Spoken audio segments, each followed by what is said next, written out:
Good morning and welcome to Cheche, the show where opinion counts, live on Citizen TV. I'm your host, Udwak Amimo. Now, the Jubilee administration has been in office for 3 years. The Deputy President, William Ruto, gave an account of the government's performance in a town hall meeting last night. And tomorrow, it will be the turn of President Uhuru Kenyatta to present his State of the Nation address to a joint sitting of Parliament. His address will touch on 3 areas mandated by the Constitution: national values and principles of governance, security, and international treaty obligations.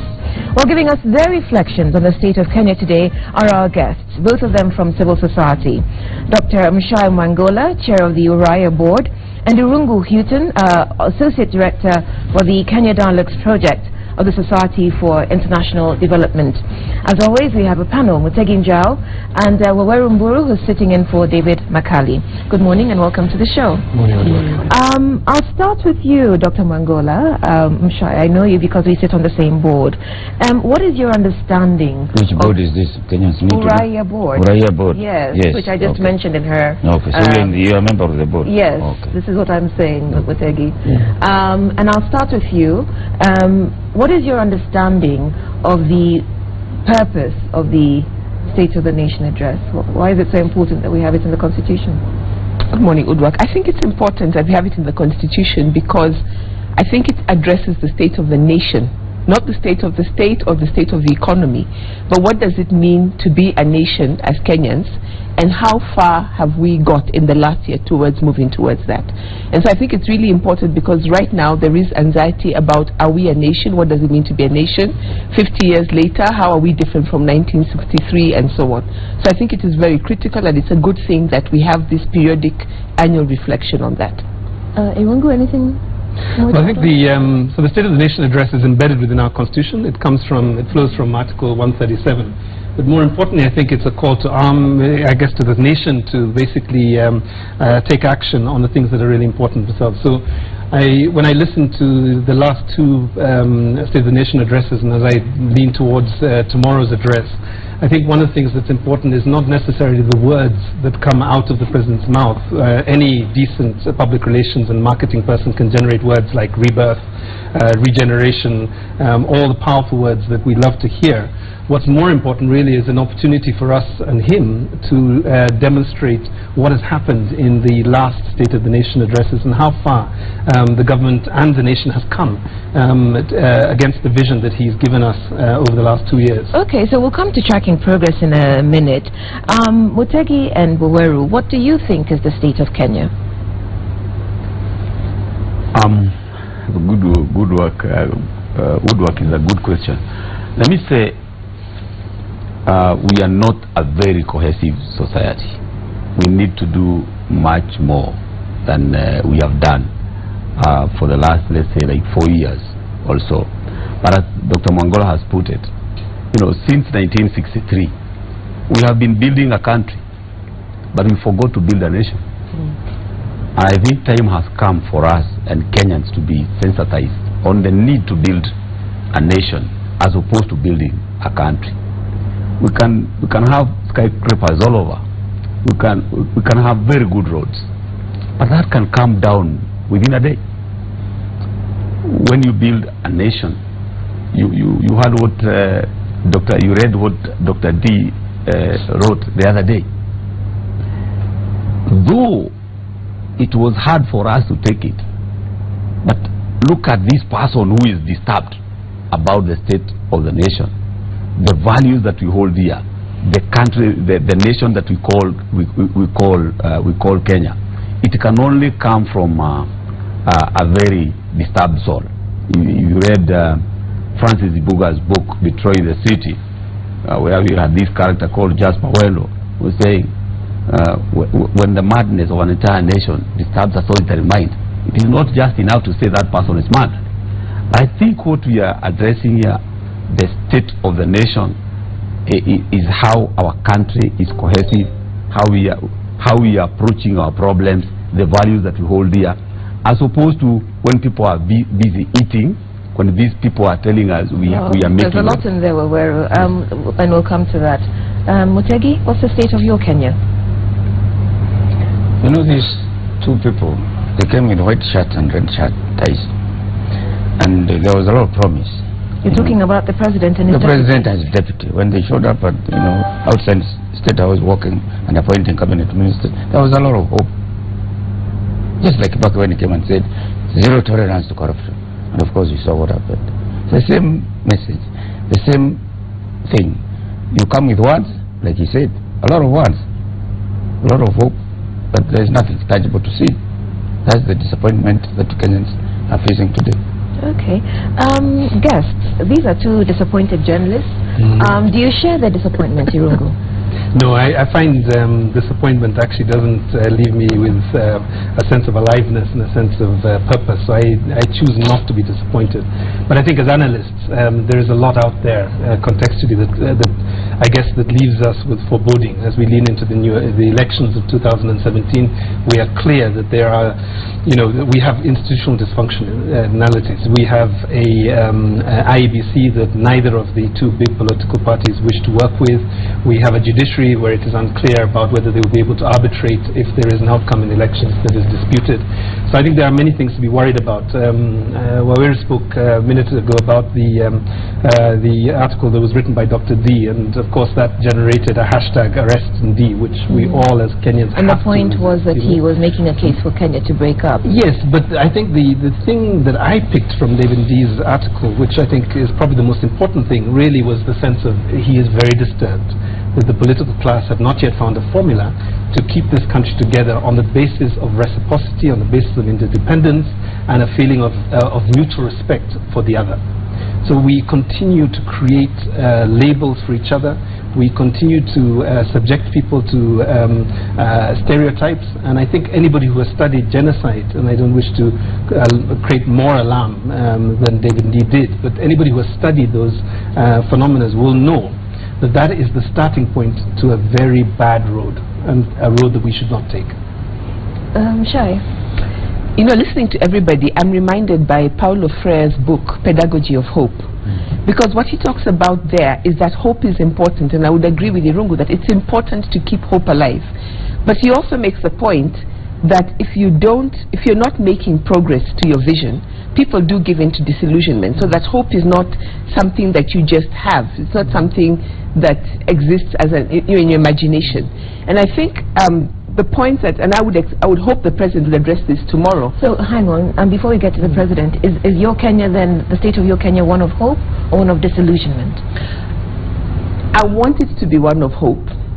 I think what I listened, and for me what was most fascinating about Dr. Ndi's intervention was how many people responded out of a place of despair and cynicism.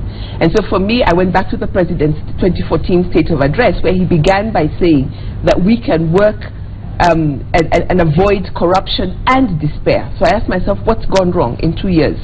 And I think what the point that Freire makes is that there are certain things that must be done so that people keep in that space of hope. And what we do as civic educators at Raia, for example, is to give people those mechanisms and frameworks so that people don't give in to cynicism and despair. What I think, however, has happened, and you brought in Dr. Ndi's article, so I just want to go there. I don't think he's saying we're inevitably going down one of these two paths. I think he's saying if you don't do certain things, if we don't mend the state of the nation, if we don't make it our #1 priority, we're going to get to a point where we'll only have two alternatives left. And of the two alternatives, it is better to go the way of divorce, as he put it, or we're going to go the way of genocide. But I think what he was saying is if we keep that in mind, that is one area we're heading, then we're more likely to say, let's mend the state of the nation today. And I think his article was very well timed because it helps us to reflect on the state of the nation as it is today. So I'm in a space of hope, but I think that it is hope that says if we don't do something very soon and very seriously, we may well end up at the point where we see we've only got two choices. Tell Wanjiku why she shouldn't be hopeful. Wanjiku should be hopeful because I think there are many things, and when we work with civic education area, that's something we try to emphasize.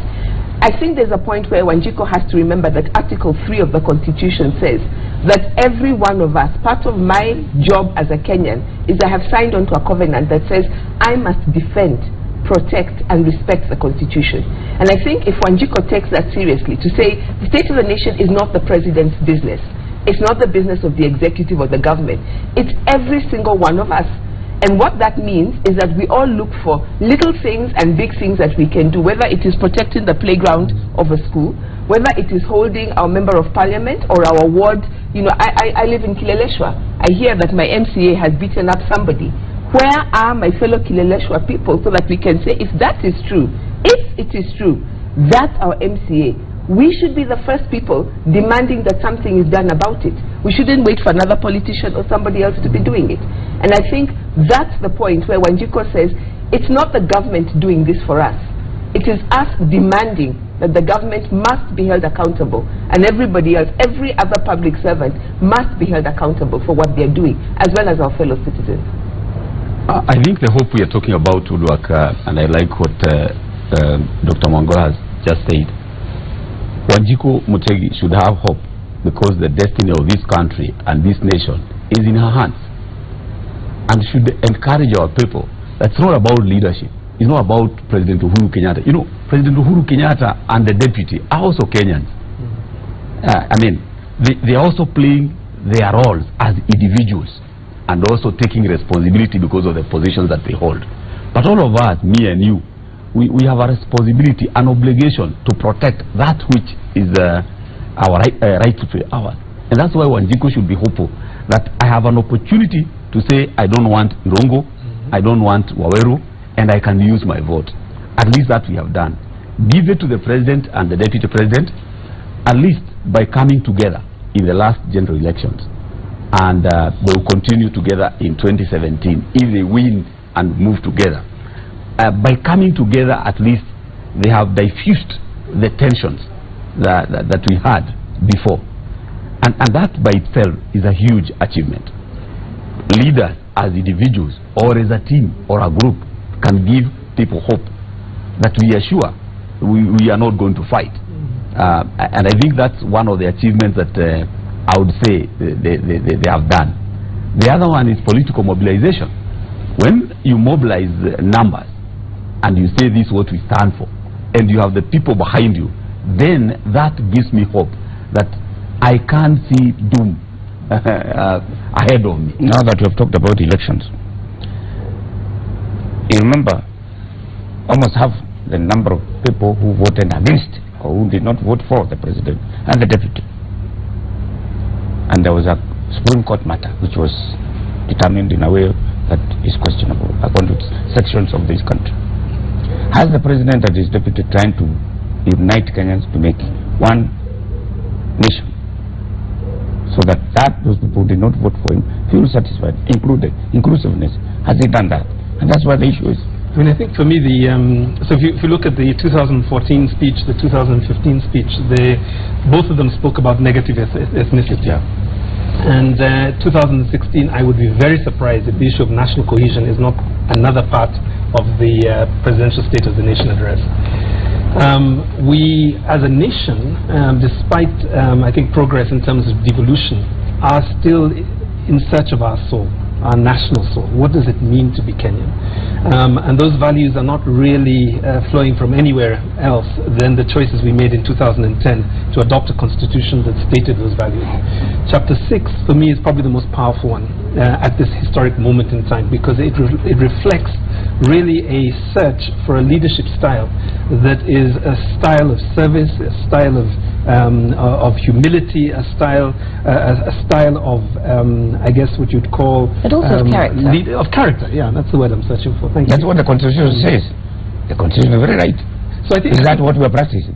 I think there is not enough of that there. I mean, you asked what would Wanjiku be hopeful about. I mean, I think we have seen a lot of movement on the issue of corruption since last year. We have seen new courts being set up. We have seen a series of prosecutions. I mean, probably the highest number of prosecutions in our history. The Deputy President said more than 360 corruption cases have been prosecuted in his address last night. But the question I would ask is whether we've seen any convictions, any major convictions. There are probably only 2 major convictions since 1995 or something, and I think those cases are long. But you know, Irungu, I would differ with you. I do not think we have seen progress on corruption. I think today people feel, and one reason people, the question of hope and people are struggling, is that last year after the end of the State of the Nation, we all felt a lot of hope that we have slayed the dragon of corruption. Every single one of the people who are, we had the big, this set, the announcement. I do not know if those members of cabinet, were they found innocent or were they found guilty? What progress has been made? And I think, if anything, people are more disillusioned that there's a lot of talk. It's very good talk. There seems to be a lot of heat, or is it a lot of light? But we're not getting any results. And I think, especially, and I work with young people. The disillusionment out of just what has happened with NYS and the Youth Fund, because that speaks to looking at the marginalized, the biggest parts of our population, has made people feel that perhaps we cannot slay this dragon of corruption. And I think then, that again is where we go back to that question of hope. People beginning to feel, well, maybe this is what Kenya is like. And then people beginning to check out of the project of the nation. Remember the research done by the University of Nairobi about young people saying that they don't care as long as they get rich. The method is relevant. Whichever university. Okay, fine. So we've come on to two things in terms of what we would like to hear from the president. We would like the president, from what I'm hearing, to address cohesion, national cohesion, and some sort of statement on corruption. Right? But have we exhausted cohesion before we move on to corruption? I think the issue of corruption, Woodwork, Kenyans have one problem. We are like a person who wants to plant, water, and what you have planted germinates. To build a culture, you need time. You have to lay foundations that are going to guide this country, not for the time that President Uhuru Kenyatta will be there for 10 years, or even the deputy president, if he becomes president for 10 years. Kenya, we shall be there long after Mutegi and Wairuburu are gone. But what foundations have the foundation that we have laid? I think Kenyans must also be a bit patient when it comes to issues of corruption and cohesion.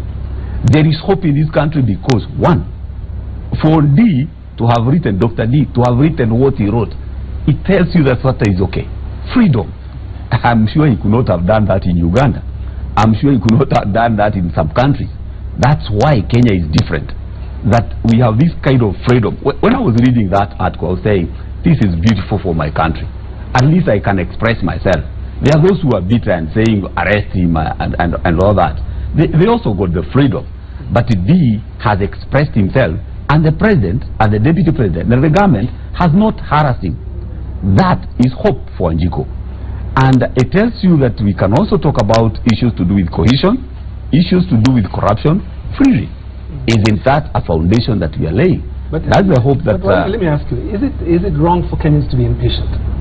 And I think this is where we have really an issue in this country, because the levels of inequality are so high that if you're sitting, if you're a young man or woman in Mathare, let's take Malango Kuba for example, and you have an income of about 5,000 shillings, which is roughly what it is, 3,000 shillings for accommodation or rent, 2,000 shillings for the food for the entire month. Something that less than, I guess what you'd say, 15 kilometers away, people are spending in a single sitting for lunch. Your listening of the president and the speed at which things should happen will be very different. I think one of the things that I would like to see more of, and this was in the speeches for 2014 and 15, there's an element, and last night I think also with the deputy president, there was a level of triumphalism around the economic success of the country. So we're hearing things like Kenya is the fastest growing economy, either in the region or even to some extent, I saw this on somebody's Twitter feed, in the world. Ranked third most improved country on ease of doing business. Yeah. The deputy president. I mean, if you look at the PricewaterhouseCoopers, an independent study, they would actually argue we are the third most corrupt nation globally. If you look at other studies like Deloitte and others, they will tell you that we are probably 32 places away from Chad in terms of the ease of doing business. Now, somehow those economics, those statistics, and the statistics we were getting from those institutions and from the government just are not adding up. And for me, the biggest one that I think we need to tackle is I guess the convenient myth of middle income. We declared this in 2014, but essentially what we've told the nation is that, there's a friend of mine who likes to call this half chicken analysis, right? Half chicken economics. And what it is essentially a declaration that some parts of the country have a chicken and the majority of the country doesn't have a chicken. But when you put this together, it seems like we all have half chicken, right? And the reality is that actually no, there are a large number of people who are have-nots, and hence I think the need for impatience. That we need to move on that. I'd just like to go and also to bring in your question of national unity and cohesion, but going back to what you're talking about, the state of the economy. And for me, I think it's also important to say it is about the economy, it is about inequality. That's a huge thing, and not just in terms of Nairobi, but I'm doing research now on Turkana, West Pokot, and those areas. And if you go there, it's, people still say in 2016 tunaenda Kenya when they're going to Nairobi. It is a completely different space. Let me remind you that at the last State of the Nation, the President gave an apology in relation to the TJRC report, and he said Parliament is doing something about it. I'm not sure what has come out of it. I would like him to go back and tell us about that, because he talked about the importance of restorative justice. And there are communities in Kenya that have been waiting 50, 40, 30, 20, 10 years for that restorative justice. And if we don't do anything about it, it doesn't matter what we in Nairobi or some of us are saying about we are more cohesive, we are more united. Those communities feel left out. They don't feel that they are Kenyans. Let me also put on the table, the President began, I think in 2014, by saying the whole point of my administration is that we have come on a platform of unity. And I think what was said, that half the country did not feel included. And we must go back and say, why is it that when we have the debate in Kenya today on social media or anything, we are so polarized? Sometimes we don't even talk about the issues. It's just that I see Irungu, I ask what name Irungu represents, whether it is class, whether it is ethnicity, whether it is gender, whether it is generation. Have my TV. Yes, and already I'm up in arms against him. Something is wrong, and no matter how much we try to gloss it over, for me, I'm saying I want us to celebrate what we have achieved, but we also need to be honest and say to the next generation that if we don't fix the problems of the Lancaster House generation, of the so-called lost generation, of the Uhuru generation, they are going to look back at us and say we failed them. And so we can't be patient. The moment is now. We must do it now. And that's why for me it's about the state of the nation, not the state of the economy, not the state of the infrastructure, not even the state of the government. Government are public servants. They are not gods. Even though we like calling them leaders and we bow down to them, they are public servants. It's not enough to vote them in. We must hold them accountable. What happened to my nation? What happened to my Kenya? Why is Wanjiko feeling that I am not happy? Why is there this sense of disillusionment and cynicism? And it's all over the country. I'm not even interested in Nairobi anymore. It's all over the country. We are failing the next generation. But you have already told me that Wanjiko shouldn't be hopeful. She should be hopeful, but she's not, and that's what my problem is. Does she have the tools to do what you're saying? Does she have the means? I think she does, but she doesn't feel that, go back to the cases you have said, Irungu. We've told Wanjiko, take things to court. But we're watching these cases go nowhere. So Wanjiko feels, why should I go to court? We're setting up frameworks.